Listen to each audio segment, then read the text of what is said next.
Hey, what is up guys? GuitarRock here. Welcome back to another Zenless Zone 0 video. Alright, so let's talk about the beginner's guide and what you need to know before you start Zenless Zone 0. Hopefully, I'll be making this about 12 hours before the game launch. So hopefully get this out there. So let's talk about everything that you need to know regarding Zenless Zone 0. We'll be referencing everything from Prequel. Hopefully I'll be able to explain to you guys a little bit as well on what's the important stuff like the stats and things, right? Some things can be confusing, some things can be simpler. Now first things first, let's talk about the characters. You have S rank characters and A rank characters. So pretty much it's like a 4-star and 5 stars, right? So S ranks are going to be the high rarity characters. Those are the ones that you want to obtain. A rank are going to be the 4-star characters like from Genshin or Honkai Star Rail. Now the truth is you do get 6 4-star characters or 6 S A rank characters, my bad, A rank characters from the game.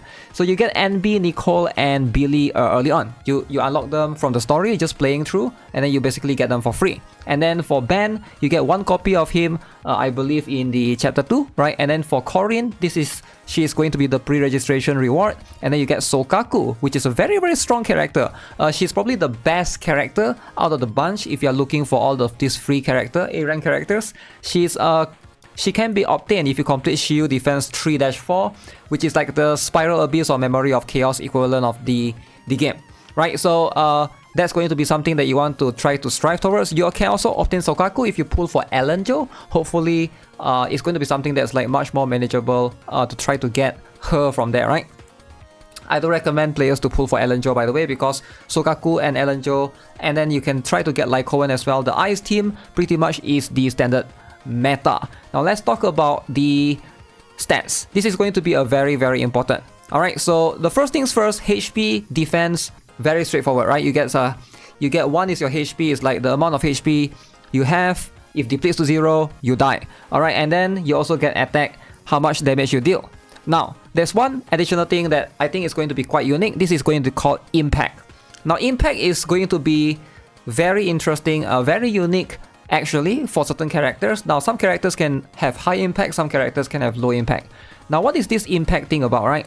So when you attack an enemy, there's this daze bar that basically you gotta pay attention to. Like every enemy has this HP, and then you can see below this enemy there's one yellow bar that you can try to fill.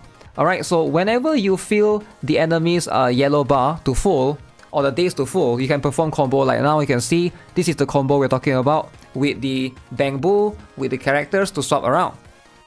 So characters with high impact is going to be very, very beneficial for you in the game, in combat, because especially against bosses, right? Let's see if I can find some. Okay, so now I'm fighting a boss. You can see every time I hit the boss, you can see this yellow bar right here. 1 is the HP, the green bar is the HP, the yellow bar is the daze bar. So once it goes to full, alright, look, it's gonna reach 100 now. Okay, so now it's full, right?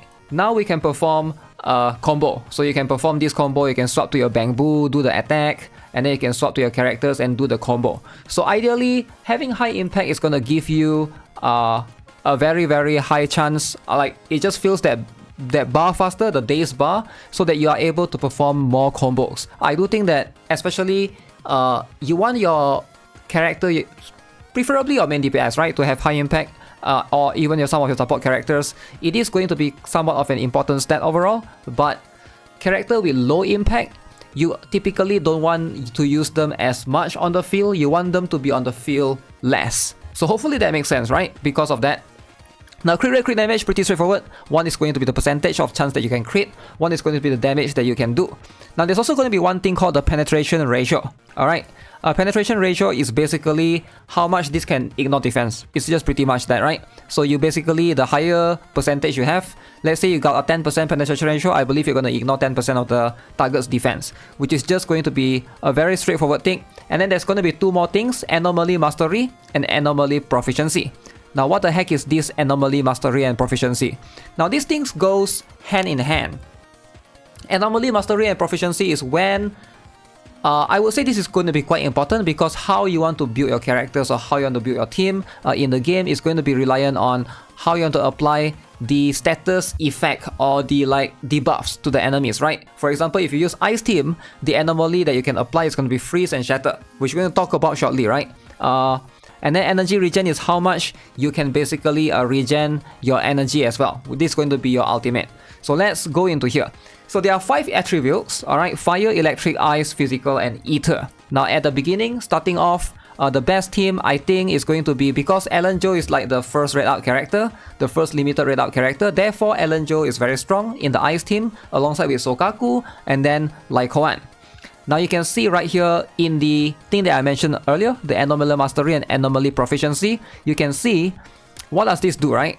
So there's this thing called the Anomaly Build Up, that once it reaches certain build up, alright, enemies will be affected by this debuff. So the debuff of this anomaly is going to depend on the element, which is why mono element is going to be, I'm not going to say that it's a must-have, but it pretty much speeds up the process for you to be able to apply the debuffs to the enemy. Now as you can see, electric, you will be able to apply shock, alright? So enemy is going to receive the shock, triggers additional electric damage and interrupts enemy actions. Alright, machine enemies are unable to move while shocked. This is going to be good. Grace is electric type, so I remember using her alongside with a few others. Very, very cool stuff. For physical, you can see it's going to be assault, interrupts the enemy, deals massive physical damage and increase the daze inflicted on the target. And then ice probably is the most unique one because it has 2 debuff, right? One is freeze, one is frostbite. Now freeze prevents the enemies from taking action for a certain period of time, and then you can shatter at the end with ice damage. And then frostbite, one more thing is it increases the crit damage taken by the target for a period of time. So which is why Ellen Jo, you build her with a bunch of crit rate and crit damage, it's going to be very, very good. Now as for fire, you can see this one deals continuous fire damage. Organic enemies are unable to move while burned, right? Very straightforward. And then ether, corruption, alright, causes additional ether damage when attacked. Corrupted ethereal enemies will also attack both friend and foe. So ether is going to be quite unique because as you can see, let me see if I can bring out the character list for you guys to basically observe. Now for ice type, right, this 3 is going to be the best team early on. Like I mentioned, Ellen Jo, Lai Koen, and Sokaku. Now if you guys can obtain Ellen Jo from the Red Up limited banner and then obtain Lai Koen from the standard banner, I think that's going to be a good team moving forward. And then if you look at the physical team, there's also some option right here. There's Nekomata alongside with Corin and Billy as well. And then Piper, I'm not sure how you're going to obtain her, but she's going to be a new character. As for Fire, it's going to be Koleda, Ben, Soldier 11, and Lucy right here, right? And then Electric, we do have some options here. Alright, Grace, NB, very, very cool. But none of these are like a main. I guess Anton is a main attacker, but he's going to be a an A rank character. I'm not sure the damage is going to be sufficient enough, but I guess these 3 could make a pretty good team as well. And then the last one is going to be Ether, which is probably the most lacking currently in terms of characters. Reminds me of imaginary characters when Honkai Star Rail first came out, right? We have like, I think Quantum and Imaginary was lacking in some elements as well. But yeah, that's pretty much that. So make sure you guys are aware of this thing, alright? When you're building a team, preferably, it's not a must-have, but if you can, mono team element do give you somewhat of an advantage. Now, there are going to be, besides the element of the characters, there's also going to be the type of the characters. For example, you can see Nicole is a support, and then Zuyuan is an attack type, right? So what are these? What are these? Attack, stun, support, defense, anomaly. Now as you can see, attack type characters, similar to like if you play Honkai Star Rail, there's like harmony, destruction, those things, right? So each are going to have a more distinct style. So attack are basically just damage dealers generally, right? So they basically will be able to do a lot of damage. Stun characters are agents with high stun and they can help you build days. They have like extra stat to be able to help with that. Support characters, usually they buff you. They basically just focus on buffs in general. Defense characters, usually for surviving, and then for counter attack for Ben Bigger. As far as I know, there's only one defense character in the game. Let me see if I can see, which is going to be Ben Bigger. Is it going to be Ben? Yeah, Ben Bigger is the only character, the only defense type character in the game at release. And then Anomaly, basically these are something like a nihility of Honkai Star Rail, right? They apply debuffs. Properly just go there to apply debuffs. Maybe in the future there's DOT as well. Those things, right? Hopefully this is going to be something that you don't want to like build all of the same type as well, right? You don't want to like put like 3 attacker in the same team. You want to have like 1 attacker, maybe 1 support, and then maybe 1 anomaly, right? Ideally, that's going to be the case. Now, one thing to consider, W engine, this is going to be the weapon or the light cone, right? So W engine is going to be also straightforward. There's S rank, A rank, and B rank. I won't dive too deep into it. And then we have Bamboo as well. That one also has S rank and A rank. This one is something that you can, pull with the Boopons. Alright, very, very important. Now, if you're looking to pull Bamboo, Boopons are the only way to be able to do that. And unfortunately, you can't really whale for Boopons, right? So it's going to be a little bit different compared to most other ones. Now, if you guys are not aware with how the banner works in Zenless Zone Zero, it's going to be pretty straightforward. The first one is going to be 50, 50, and then every 90, I believe, is going to guarantee you the characters. Alright, so very straightforward. Now, for the weapon banner, the what is it called? W engine is going to be 75-25. It's much more similar to Honkai's turret system. And then if you go to the Boopon, it's going to be 90 as well. So that one is going to be guaranteed, just straight up.